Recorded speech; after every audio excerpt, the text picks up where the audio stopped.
Connaissez-vous le régime enregistré d'épargne invalidité? Comme la grande majorité des gens, ça ne vous dit probablement rien, mais si vous ou un de vos proches pourrait en profiter, peut-être que ça pourrait vous intéresser. C'est un programme qui est méconnu, qui permet de mettre de l'argent de côté pour assurer l'avenir des personnes handicapées avec une aide, vous allez le voir, substantielle du gouvernement fédéral.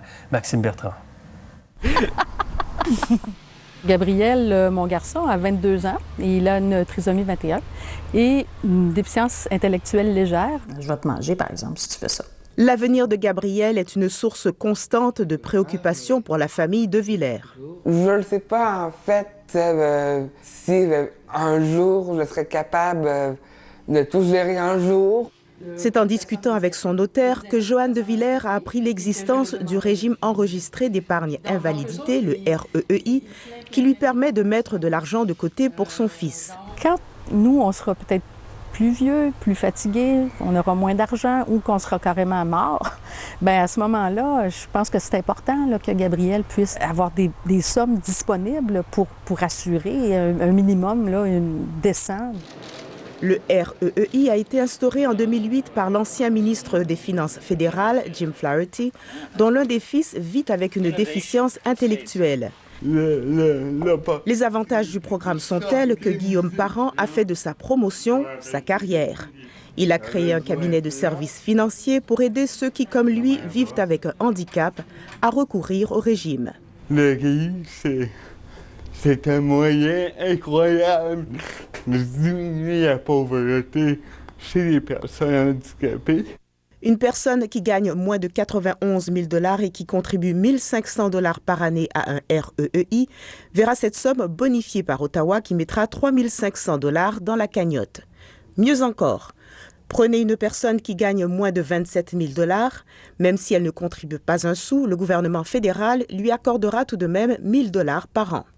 Une famille ou une personne pourrait avoir contribué sur une période de 20 ans, 1 500 $ par année, soit 30 000 $ et l'État aura versé 90 000 $.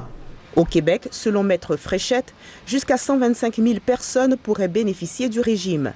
Environ 16 000 seulement s'en prévalent. Il faudrait que peut-être Québec instaure un incitatif pour l'épargne invalidité. Selon Joanne de Villers, la lourdeur administrative a un effet dissuasif.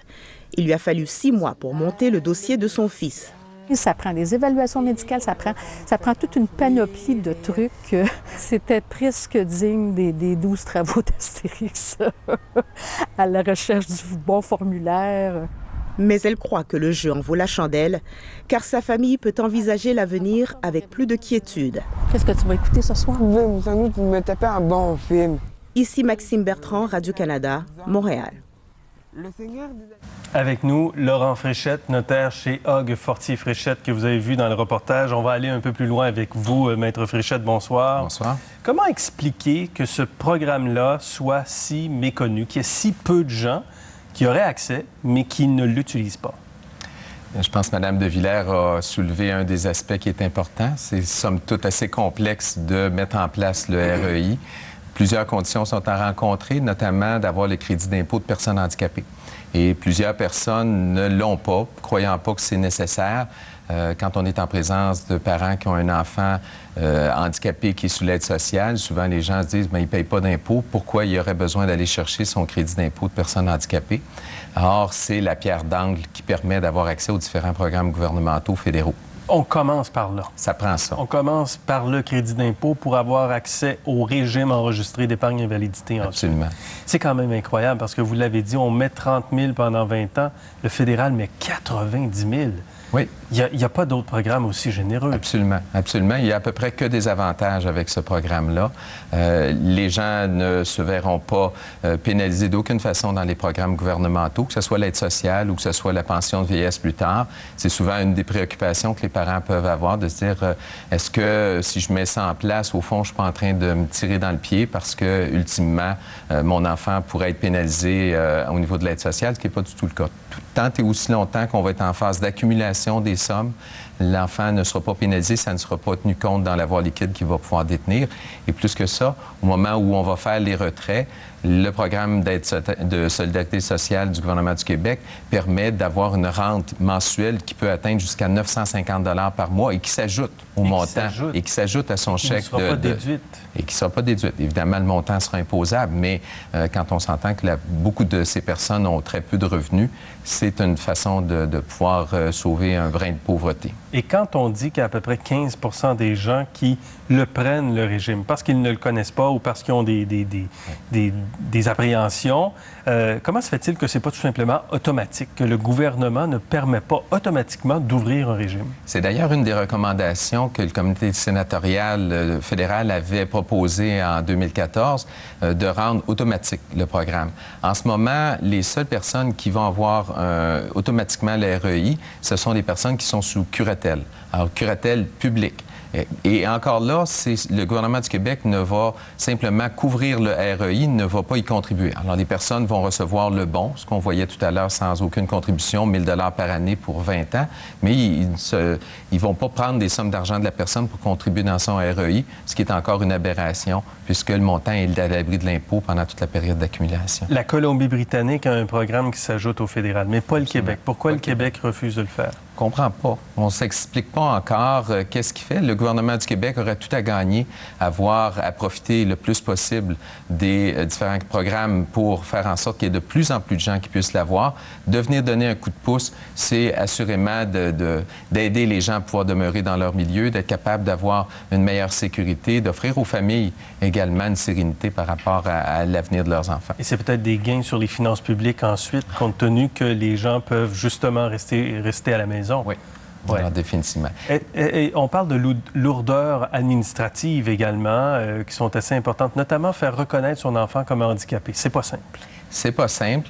Il y a des démarches. Alors, pour obtenir le crédit d'impôt de personnes handicapées, évidemment, on a des formulaires à compléter, avoir l'intervention des personnes du milieu de la santé pour pouvoir compléter. Et bien des fois, même le médecin ne comprend pas exactement quel est le besoin, qu'est-ce qu'on a à préciser.